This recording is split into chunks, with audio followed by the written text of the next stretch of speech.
Hey everybody, welcome back to the channel. We're in a little bit of a different setting right now. We're actually in my workroom away from my workroom. So in today's video, I am going to go through with you on realistic skin tones. I'll go through with what I do, my process in mixing them, painting them, and I'll also do some shade tones as well and show you how to apply those. So these are realistic skin tones, and the one thing I won't do is I won't show you how to paint your model like a mini. If you love that process, if you love that painting process, there are several videos out there. Go check out a bunch of the mini painters. There's a lot of good ones out there. They do extremely good work, but I like to paint my 3D statues in a realistic type approach. So if you like that process, this video is for you. Go get you a snack, some popcorn and a drink or whatever. This is a little long video, but hopefully you get something out of it. So this is just a simple mixing and painting process that virtually anybody can follow to get realistic skin tones. Let's check it out. All right, so I do have some colors laid out here. I'll kind of go over the colors with you. First off, we got white, and then of course we have just flat yellow, and then we have flat red, and then we have flat blue, and then the color here, the two browns on the end, is a burnt umber, and I'm going to show you how to mix up a good shade tone as well. And this color here that I really like is a base flesh, or flesh base, from Panzer Aces. It's also from Vallejo. All right, so, and I've also got my thinner here. I'm using a dry palette simply because I have a lot of colors on here and I don't want them to all blend together. And I have an old brush. I like to use an old brush, that way I'm not getting up in the body and ruining a brand new brush whenever I'm mixing paints, because I am kind of sloppy, because I am mixing them up pretty good here. So essentially what I like to do is I like to start out with a lot of white and then move to the yellow, red, and then the blue.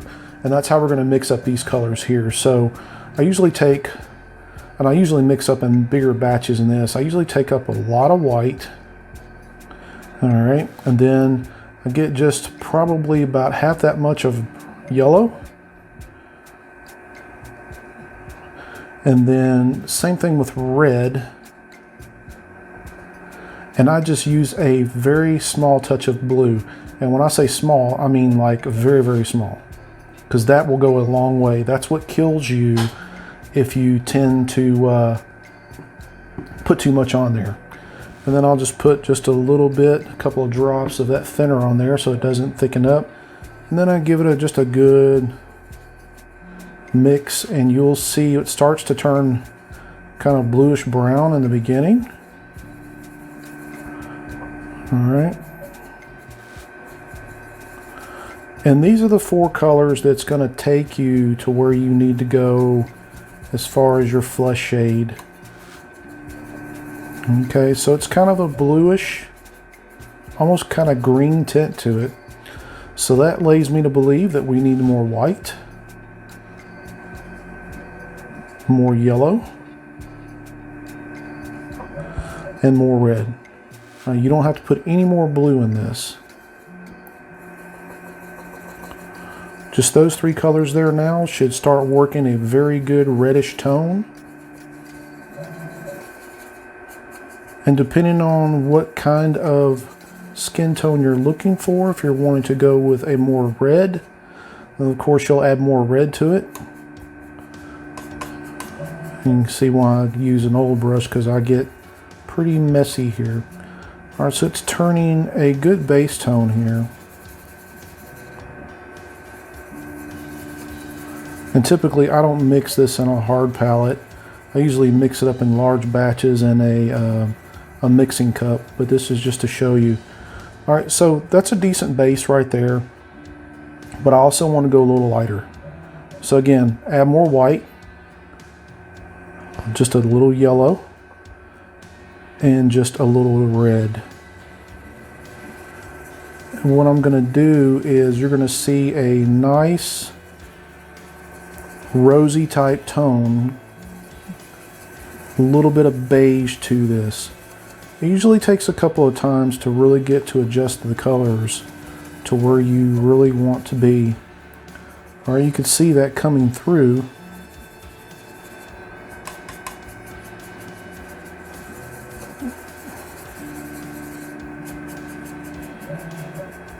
Coming through pretty good. All right, now we're getting somewhere. We're starting to see a more of a flesh tone. And again, depending on how light or dark you want it. If you want it lighter, you want it more pale, just add more white. And then you're going to get a paler type of skin tone.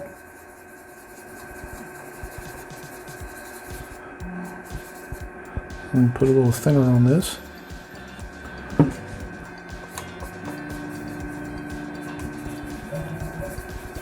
See how we're getting a little paler now? And you can bounce around with this all day long by adding reds, whites. Yellow is only going to be a factor whenever it gets too white or too red. Then you kind of want to, that's kind of a neutral type of color to this whole shade here. So now I'm going to add a little bit of yellow to this.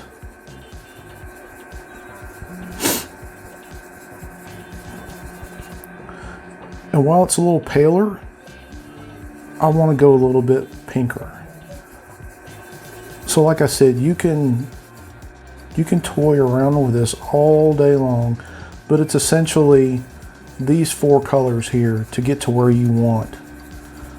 These two colors here, what you want to do if you want to get a good base shade in order to like do some type of shading on your face or skin tones. Because if you look in your hands, like your knuckles, a little bit more rosy, pinkish color and stuff. They have a little bit of where you can see the blood and everything like that. So when you're shading, I essentially just get a little bit of this, a little bit of this, not much of it.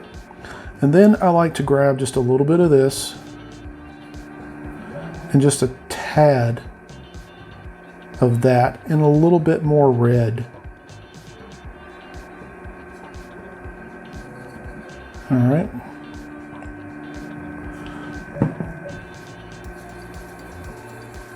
And here we go. Get a good mix. And you see this is turning a little bit of darker base than what your tone is over here. And then I just keep adding a little bit of red.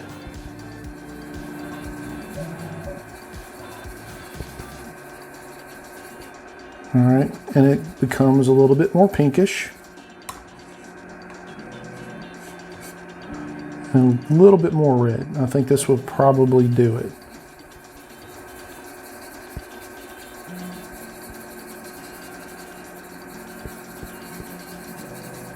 And there we go.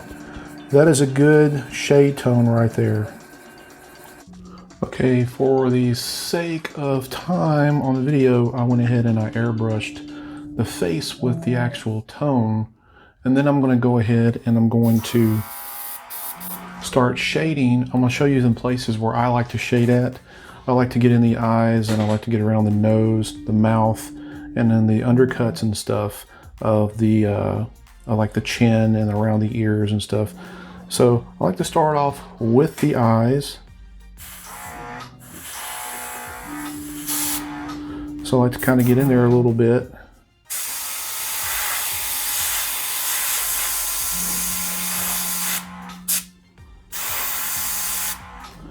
And then I kind of like to shade around the corner of the nose a little bit. Kind of get up in there.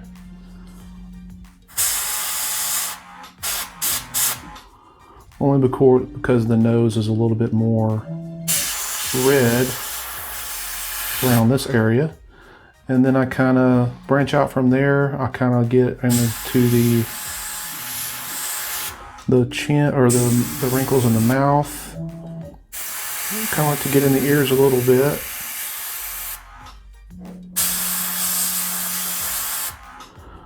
I like to do it on the hairline a little bit.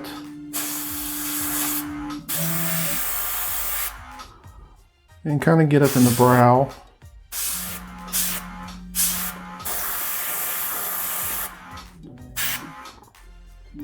And then I like to get up around the chin area, underneath there, and of course I'll go ahead and I'll just do the mouth. And so I like to get up underneath the chin a little bit. I am going to be putting a 5 o'clock shadow there, so you really don't have to do much work.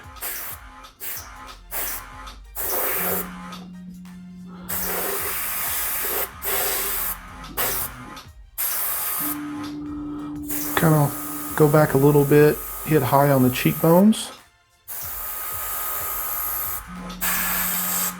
Kind of up underneath the lip a little bit more up on the brow. Get a little bit more around the mouth. And if you mess up, that's quite all right, because I'm gonna show you how to go back and actually tone this down a little bit. So I like to get around the hairlines a little bit, only because it is a little darker, not too much on the back of the neck. And then I kind of see what I got. It's pretty bold right now. So what I typically do is I like to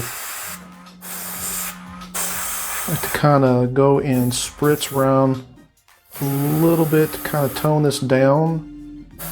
And the way I do that is I back away from the airbrush a little bit, or back away from the piece a little bit with the airbrush.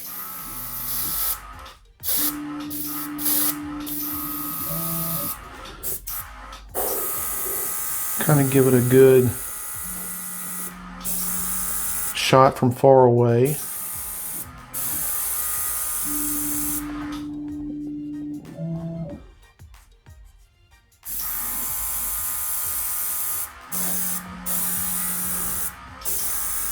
But that's a lot of the shading that I typically use. And then what I'll do is I'll go back with that original skin tone and I'll hit back up on the highlights, and then I seal it, and then I start working on the teeth, the eyes, the hair, and everything else. This isn't normally this isn't a red tone like I normally do, only because I want you to see basically a little bit of a deeper skin tone. So the next thing, or a lot of people do this beforehand, is you'll see over here I have a red and a yellow mixed up. So this is probably like 99% water and just a tad of red and a tad of yellow. I've really thinned these down to practically nothing but water. You can do this beforehand, before you actually go and do your airbrushing, but I've been working with it a lot here lately after I do my airbrushing, and I think it accentuates the tone that you actually put in there when you do this afterwards, but it's entirely up to you. So typically once you have your skin tone down, you take this red right here. Actually, a lot of people do the yellow first, but you just go through with the yellow and you just kind of, a lot of people slather it all over the place. I don't do that. I just take and just kind of strategically put it and let it cut in a little bit, and then I'll go back with a sponge or a paper towel. I use a wet paper towel and just kind of dab at it to get that back out of there. And then you go back in with the red and you do the same thing. If you have like severe undercuts like the eyes or the nose where it just pools up in there, just dry your brush out and go back in and get that out of there just like that, because you don't want that stuff to pool up in there. And then again, I just go back in and dab it. But I've been doing this after I paint, and it's been doing really good. I've been kind of going in just real smooth and putting this on the face, you know, letting it sit just a second, and then I'll go back in, and then I'll just, you know, especially on the highlights, I'll go back in and get this out. Just kind of dab it off with a paper towel or whatever. And again, if it pulls up anywhere, just dry your brush off and just kind of dab back in there. So once you do that with your yellow and with your red, you should be good to go. If you need to hit it back up with any other lighter tones just for highlights, you can do that. I mean, there's tons of things I could show you here. I mean, I can make this into a 3-hour video on skin tones, but you kind of get the gist of it, of mixing and applying. And again, once you, it's kind of a situation where it's kind of trial and error. You kind of hit and miss with it sometimes. My suggestion is, if you have an old head, or if you have a body or something like that, I even think Thingiverse has some mannequins that you can go and print out and use those as just an experiment. And that gives you really good practice. And then it's just a matter of working with it every day. And once you work with it more often, the better you're going to become. I mean, that you're just going to get a lot of practice, and then it's just going to, I mean, you're going to be doing this in your sleep before too long. But the final thing is, once I get everything done, I will actually take a thin red, almost to a glaze, and I'll just go over everything really lightly to deepen that red tone and in the skin, and bring out that that blood that's underneath the skin. All right, so kind of get it out in some natural light, but you can see like where the red accents are in the eyes, into the ears, underneath the chin, in the nose, on the brow, around the neck and everything. So this is a realistic skin tone. I mean, this is what I'm used to painting with all my models. This is the process that I go through. And I really get good results most of the time. I mean, there's going to be times where you're going to have issues, but again, it's working with it and just keep practicing. So hope that helps you guys out. And if you have any questions, or if you're using a different method, by all means, put it in the comments section. I read all the comments and I'll respond to you as soon as I can. All right, everybody, I hope that gives you a little insight on mixing skin tones and what I do to apply them. And I know it was a long video, but hopefully you got something out of it. And if you like these type of videos, make sure you give me a comment down and below, and make sure you like the video as well. And don't forget to subscribe to the channel. And until the next video, everybody, I appreciate your time and support, and we'll see you.